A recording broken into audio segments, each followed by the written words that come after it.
늦겨울의 공기가 아직 매서운 서울의 아침. 회색 외투깃을 여민 채 복례 씨는 마포구 한복판에 자리한 익숙한 은행 지점 앞에 천천히 다가섰다. 출입문을 열고 들어서는 순간 묵직한 유리문 틈새로 차가운 바람이 실려 들어왔고 조용한 로비엔 낮은 음악이 흐르고 있었다. 그러나 복례 씨의 귀엔 그 모든 것이 한참 지난 뒤에야 닿는 듯했다. 오랜 세월 탓에 세상의 소리는 희미해졌고 말귀를 알아듣는 일도 점점 느려졌다. 하지만 은행 창구 앞에 앉아 직원의 설명을 듣고 예금 상태를 하나하나 확인하는 그 시간만큼은 매달 자신이 살아있음을 확인받는 순간이었다. 줄을 서며 창구를 바라보는 눈빛은 조용하지만 단호했다.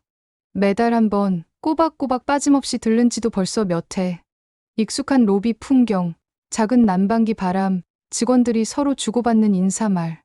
모든 게 익숙했지만 오늘만큼은 뭔가 다른 기운이 은은히 스며들고 있었다.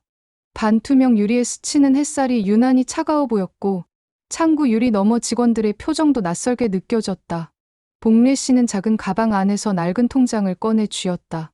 손끝이 떨렸고 손등에 흐른 주름마다 세월이 앉아 있었다. 순번이 되어 천천히 창구 앞 의자에 앉자 맞은편의 직원은 젊은 얼굴이었다. 날렵한 말투와 매끄러운 손놀림, 빠른 동작은 그간 보아온 그 누구보다도 능숙해 보였다. 그러나 복례 씨는 첫 마디부터 정확히 듣지 못했다. 조심스럽게 고개를 갸우시고 다시 한번 설명을 요청했다. 그리고 다시 한번. 말이 귀에 잘 닿지 않자 복례 씨는 억지로 미소를 지어 보이며 손짓으로 의사를 표현하려 했다. 여느 날처럼 반복되는 장면. 하지만 오늘은 무언가 어긋난 기운이 스쳐갔다. 주변의 대기 고객들이 하나둘 늘어나며 분위기엔 점점 묘한 긴장감이 흐르기 시작했다. 직원은 몇 번이나 말을 반복했지만 복례 씨는 여전히 고개를 숙인 채 통장을 바라보았다. 단순한 숫자와 설명이지만 알아듣기엔 시간이 필요했다. 그 시간들이 유난히 길게 느껴졌을까? 아니면 기다리는 사람들의 시선이 과하게 느껴졌던 걸까? 그 모든 것들이 작고 조용한 폭풍처럼 로비 한가운데서 서서히 감돌기 시작했다. 복례 씨는 말없이 통장 속 숫자를 바라보며 스스로에게 말했다. 오늘도 무사히 끝내야 한다고. 이해하지 못한 채 사인을 할 수는 없다고. 모르는 부분은 반드시 묻고 넘어가야 한다고. 그건 그동안 스스로 지켜온 아주 작고 소중한 신념이었으니까. 고개를 다시 들어 맞은편의 직원에게 입술을 움직여 조심스레 말했다. 저기, 이 부분 다시 한번 설명 좀 해주시겠어요? 그리고 그 말은 고지어 은행 전체의 분위기를 바꿔놓을 첫 번째 도화선이 되었다. 직원의 입꼬리는 단단히 굳어 있었다. 짙게 그은 아이라인 아래로 차가운 시선이 복례 씨를 향했다. 서류를 넘기던 손끝이 멈췄고 들숨을 길게 내쉰 뒤 짧은 말이 튀어나왔다. 몇 번을 말해야 알아들으세요? 다른 손님도 기다리거든요. 목소리는 명확하고 또렷했지만 말에 담긴 정서만큼은 얼음처럼 싸늘했다. 로비 전체가 그 순간 멈춘 듯했다. 12개의 대기 의자 중 절반가량이 비어 있었고 벽에 걸린 디지털 순번표는 조용히 다음 번호를 준비하고 있었지만 모두의 시선이 한 방향으로 모였다. 어떤 이는 고개를 돌렸고 어떤 이는 숨을 죽였다. 그러나 복례 씨는 여전히 어리둥절한 얼굴로 창구 앞에 앉아 있었다. 방금 들은 말을 정확히 이해한 건지 아니면 감정만으로 받아들인 것인지조차 모호했다. 한참 동안 아무도 움직이지 않았다. 그 짧고 단호한 말은 단순한 불평이 아니었다. 그것은 인내심이 무너진 하나의 선언이었고 동시에 복례 씨가 그 자리에서 방해물로 전락하는 순간이었다. 복례 씨는 창구 너머의 유리에 비친 자신의 얼굴을 바라보았다. 희미하게 비친 모습엔 새하얀 머리카락, 얇아진 입술, 그리고 물러서지 않으려는 의지가 고스란히 남아있었다. 마음 한편에선 내가 잘못한 건가라는 생각이 스멀스멀 올라왔지만 동시에 그런 말조차 차마 꺼내지 못했다. 선미 씨는 고개를 옆으로 돌리며 무언의 시선을 피하려 했다. 그러나 이미 말은 터져 나왔고 공기는 일그러졌다. 복례 씨의 손등에 살짝 얹혀있던 통장은 점점 무거워졌고 쥔 손에는 힘이 빠졌다. 로비에는 여전히 잔잔한 음악이 흘렀지만 그 선율은 더 이상 아무에게도 위로가 되지 못했다. 작은 몸짓 하나에도 마음이 흔들릴 만큼 복례 씨의 하루는 그 말 한 줄로 이미 금이 가 있었다. 세상은 늘 빠르게 움직이고 모두가 조급한 걸 알지만 단지 한 번 더 설명을 요청했다는 이유만으로 자신이 그런 시선을 받아야 했는지 의문이 들었다. 창구 옆 의자에 앉아있던 남자 고객이 무심히 고개를 절레절레 흔들었고 옆자리의 중년 여성은 복례 씨 쪽으로 작게 시선을 돌렸다가 눈을 내리깔았다. 말 한마디 없는 그 분위기조차 잔인하게 느껴졌다. 하지만 복례 씨는 침묵했다. 누구를 탓하지도 반박하지도 않았다. 그저 천천히 의자에서 일어나 통장을 조심스레 가방에 넣고 외투깃을 여몄다. 그리고 아무런 말 없이 창구에서 물러나 조용히 돌아섰다. 사람들은 여전히 그 뒷모습을 바라보았고 그 안에 무엇이 담겨 있는지는 알 수 없었다. 그리고 그날 오후 이 상황을 지켜본 누군가가 조용히 강 부장에게 한마디를 남겼다. 오늘 오전 복례 여사님 좀 불편해 보이시더군요. 지점의 오후는 아침의 분주함보다 조금은 느슨해진 공기를 품고 있었다. 점심시간이 지나며 고객의 발걸음은 줄었고 창구 앞대기 줄은 한산해졌다. 형광등 아래로 떨어지는 햇빛은 조금 더 따스해졌지만 여전히 복례 씨가 떠난 자리엔 그 말의 잔해가 고스란히 남아있었다.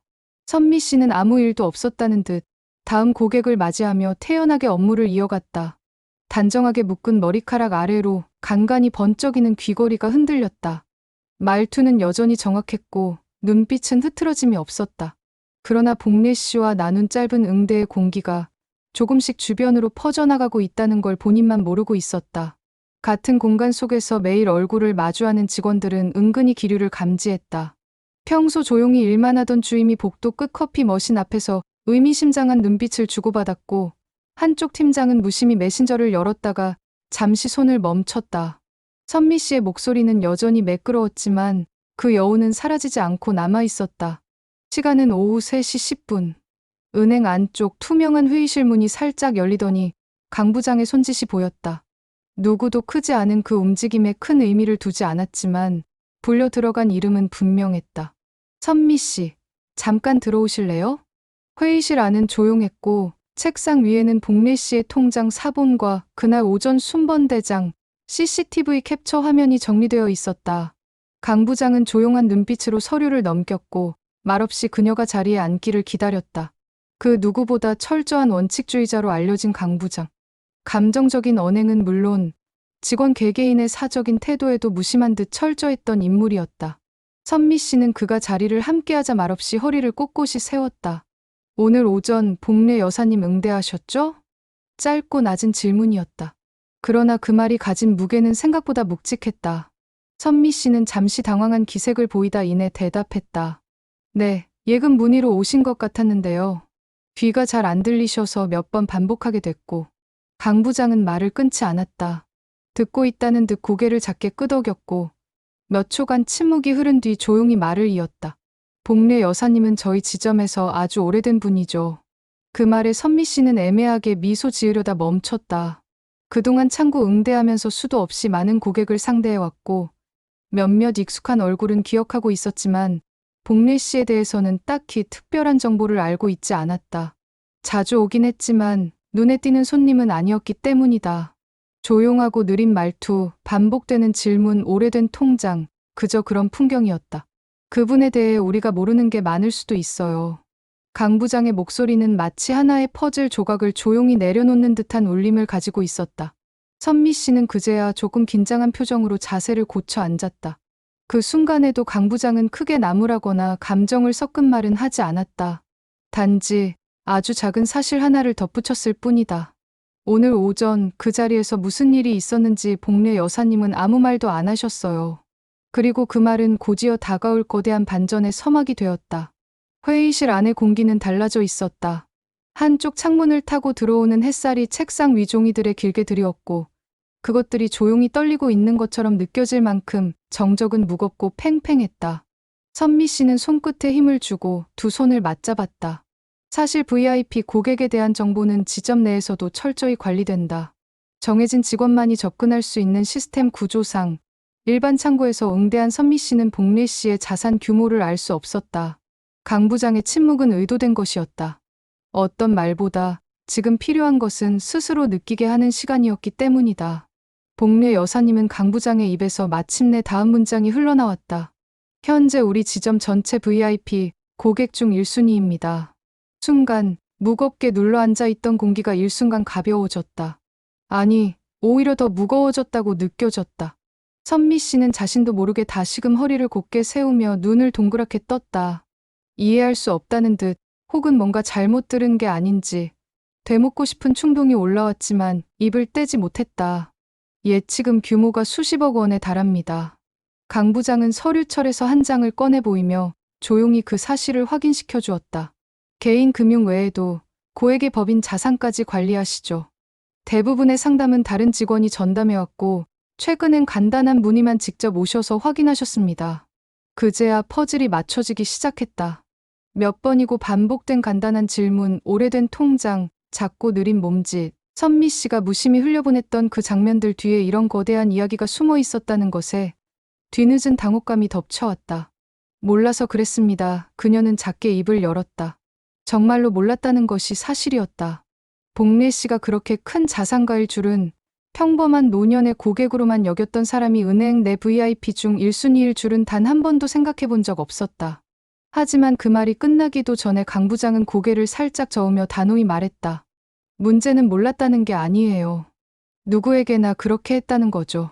순간 선미 씨의 안쪽에서 무언가 무너지는 소리가 들렸다. 단순한 직무상의 실수가 아니라 사람을 대하는 태도 자체가 문제였다는 사실이 날카롭게 꽂혀들었다. 복례 씨가 VIP라서 문제가 되는 게 아니었다. 그가 누구였든 간에 사람을 말로 눌러버리는 그 순간 이미 선을 넘었다는 이야기였다. 회의실 바깥에서는 오후 업무가 평소처럼 이어지고 있었고 창구에는 또 다른 고객들이 자신의 순서를 기다리고 있었다. 어쩌면 그들 중에도 선미 씨가 무심코 스쳐 지나간 얼굴들이 있었을지 모른다. 예금의 규모, 지위, 말투, 옷차림에 따라 사람을 분류하고 판단하고 반응을 달리했던 작은 편견들이 그제서야 비로소 그녀의 머릿속을 채워갔다. 우리는 자산을 관리하는 곳이지만 그 전에 사람을 만나는 곳입니다. 강 부장의 마지막 말은 부드럽지만 단호하게 회의실을 감쌌다. 그 한 문장이 그녀의 지난 몇 년을 되돌아보게 만들었다. 회의실에서 나와 사무실로 돌아가는 선미 씨의 걸음은 평소보다 무거웠다. 힐굽이 바닥에 닿는 소리는 일정했지만 그 발끝엔 확신도 리듬도 없었다. 모니터 앞에 앉았지만 커서만 깜박였고 손은 키보드 위에서 움직이지 않았다. 방금 전에 들은 강 부장의 말이 머릿속에서 지워지지 않았다. 문제는 몰랐다는 게 아니라 누구에게나 그렇게 했다는 거죠. 그 말은 마치 조용한 회초리처럼 속을 때렸다. 선미 씨는 늘 빠른 업무 처리와 정확한 설명으로 유능한 직원으로 평가받아왔다. 지점 내성과도 상위권이었고 고객의 요구에 휘둘리지 않는 단단한 태도를 장점이라 믿었다. 하지만 오늘 그 단단함은 누군가의 마음을 무너뜨리는 칼이 되었고 스스로에게 되돌아오는 부메랑이 되었다. 창밖에는 바람에 흩날리는 장가지들이 보였고 오후 햇살은 유난히 창백했다.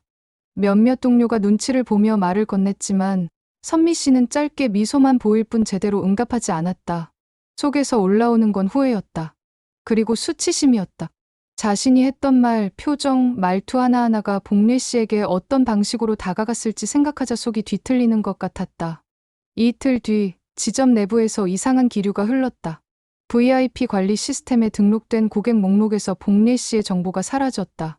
평소 해당 고객을 관리하던 주임도 갑작스런 변경 통보를 받았고 관련 기록은 모두 비공개 처리되었다. 뒤이어 들려온 소식은 간단했다. 복례 여사님 자산 다 옮기셨어요. 강북지점으로. 소문은 빠르게 퍼졌고 직원들의 속닥임도 조용히 이어졌다. 몇몇 직원은 그날 창구 앞 CCTV를 다시 돌려보기도 했다. 선미 씨가 했던 말투와 표정, 복례 씨의 굳은 어깨가 하나둘 회자되기 시작했다. 조용한 복도 끝에서 우리도 조심해야겠다는 말이 흘러나왔고 커피 머신 앞에선 묘한 긴장감이 돌았다. 특히 신규 직원들은 선배들도 이렇게 실수할 수 있다는 말에 동요했고 담당 주임은 은근히 눈치를 살피며 고객 응대 방식 점검을 시작했다. 그날 이후 지점 안의 분위기엔 어딘지 모를 조심스러움이 맴돌았다. 직원들 사이에서는 눈에 띄진 않지만 확실히 그 일 이후 달라진 공기가 감지되었다. 누구도 직접적으로 언급하지 않았지만 선미 씨의 주변은 말수가 줄었고 업무 평가 회의에서도 잠시 묘한 정적이 흐르곤 했다. 선미 씨는 그 말을 들었을 때 단 한마디도 하지 못했다. 가슴이 조여왔고 목젖이 떨렸다.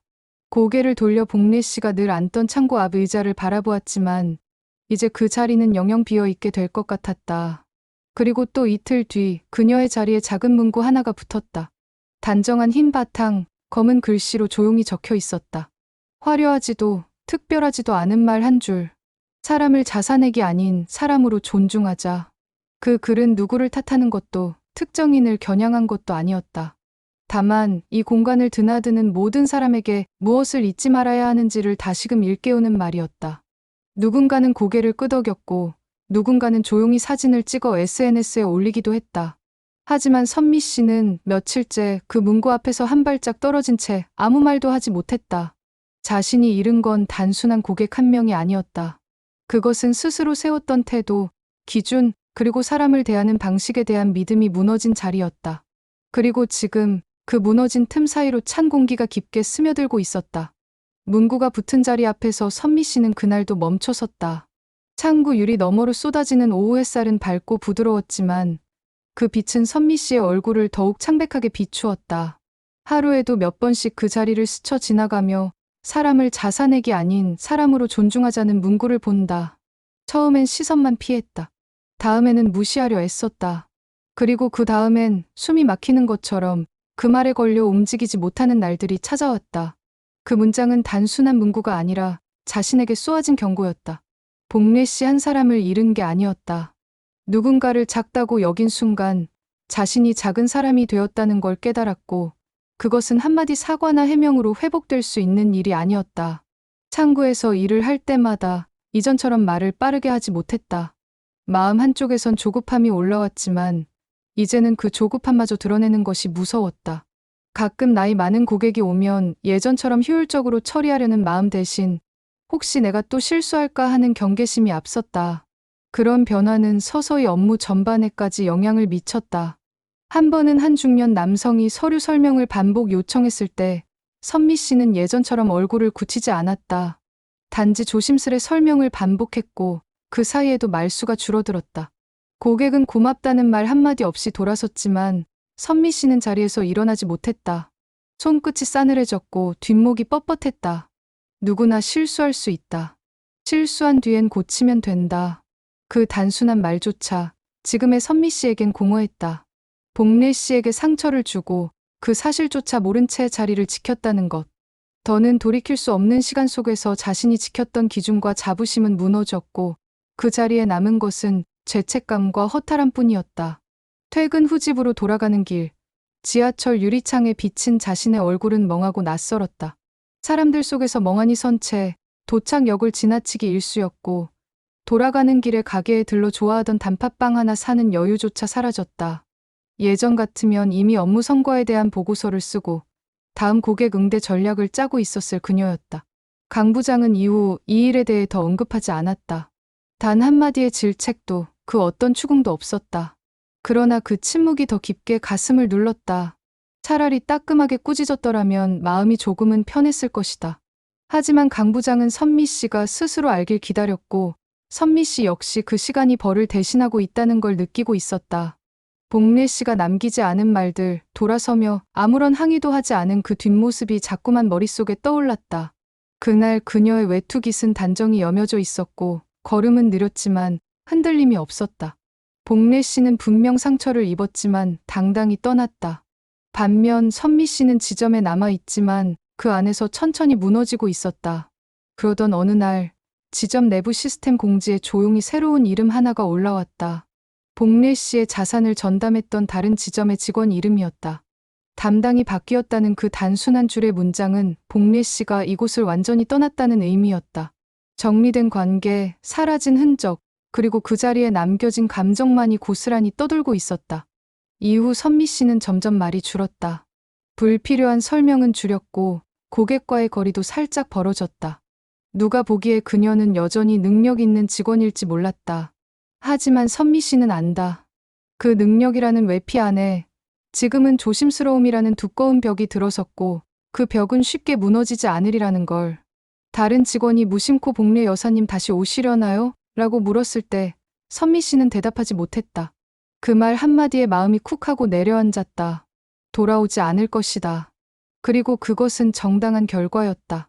그렇게 시간은 흘렀지만 그날의 한 문장과 한 표정은 매일같이 선미 씨를 따라다녔다.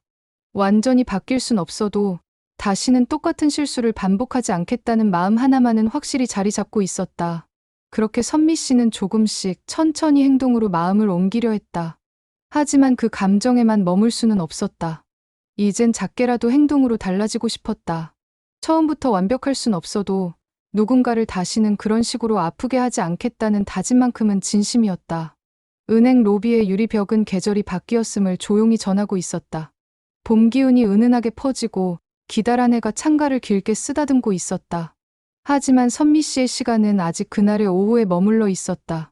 그날 이후 선미 씨는 달라진 방식으로 업무를 이어갔다. 응대는 더 조심스러워졌고 목소리는 낮아졌으며 시선은 고객의 눈을 바라보는 대신 서류에 머무는 일이 많아졌다. 처음엔 이런 변화가 스스로에 대한 반성과 정돈이라 여겼다. 하지만 시간이 지날수록 그것은 일종의 회피이자 두려움이었다. 다시는 누구에게도 상처를 주지 않기 위한 몸부림. 모든 것을 조심하게 되면 결국 사람과의 거리도 생긴다. 고객의 말투 하나, 표정 하나에도 불안해하며 스스로를 더 움츠리게 되었고, 그것은 곧 이전보다 비어있는 듯한 표정으로 드러났다. 어떤 감정도 담기지 않은 안내, 예의는 지켜졌지만 따뜻하지 않은 말투. 그런 자신이 서서히 낯설게 느껴지기 시작했다. 그러던 어느 날 평소보다 이른 시간에 출근한 선미 씨는 아무도 없는 로비에서 그 문구 앞에 섰다. 사람을 자산액이 아닌 사람으로 존중하자. 매일 스쳐 지나던 그 글귀였다. 그러나 그날은 유독 문장 하나하나가 가슴속을 파고들었다. 지금껏 그 문장을 무겁게만 받아들였지만 처음 그 문장을 붙인 강 부장의 의도를 새삼 곱씹게 되었다. 그것은 비난이 아니라 다짐이었다. 한 사람의 행동이 아니라 이 공간에 있는 모두가 지켜야 할 마음의 기준이었다. 자신만의 잘못처럼 느껴져 스스로 갇혀있던 감정의 방에서 선미 씨는 처음으로 조금은 바깥을 향해 시선을 내밀 수 있었다. 자신이 무너졌다고 생각한 지난날, 사실은 그 속에서 다른 것이 자라나고 있었던 건지도 몰랐다. 더디지만 사람이 사람을 대하는 태도에 대해 처음으로 깊게 고민하고 몸으로 느끼고 뼈아프게 되짚어본 시간. 복례 씨는 돌아오지 않았다. 복례 씨의 자산도 관계도 더 이상 이곳엔 없었다. 하지만 복례 씨가 남긴 의미는 선미 씨 안에 남아 있었다. 조용히 일하다 잠시 멈춘 순간 문득 복례 씨가 앉았던 자리로 시선이 닿았다. 빈 의자 위로 햇살이 조용히 머물고 있었다. 선미 씨는 고개를 돌리지 않았다. 그 자리에 복례 씨의 흔적이 아직 앉아 있는 것처럼 느껴졌기 때문이다. 마감 시간 직전 한 노부인이 은행 문을 열고 들어왔다. 허리가 약간 굽은 체형, 조심스러운 발걸음, 두 손으로 꼭 쥔 오래된 서류 봉투. 순간 선미 씨는 복례 씨를 떠올렸다. 심장이 한 박자 빠르게 뛰었고 손에 들고 있던 펜이 잠시 멈췄다. 하지만 이내 그녀는 깊게 숨을 들이쉬고 자리에서 일어났다. 창구 너머로 조심스럽게 다가가며 말했다. 낮은 목소리였지만 분명한 울림이 담긴 말. 천천히 하셔도 괜찮습니다. 제가 옆에서 같이 보겠습니다. 그 한마디는 오래된 벽을 깨뜨리는 첫 손짓이었다. 그 말 속엔 그간 말하지 못했던 미안함과 이제부터 달라질 마음가짐이 모두 담겨 있었다. 은행은 다시 분주하게 돌아갔고 사람들은 여전히 순번을 기다리며 살아갔다. 하지만 그날부터 선미 씨의 태도에는 아주 미세한 변화가 시작되었다. 그 변화는 드러나지 않지만 분명한 감정의 움직임이었다. 누구도 눈치채지 못했지만 선미 씨 스스로는 알고 있었다. 복례 씨가 남긴 가장 큰 유산은 예치금이 아니라 사람을 바라보는 눈이었다. 그리고 그 눈은 이제 그녀에게서 천천히 깨어나고 있었다.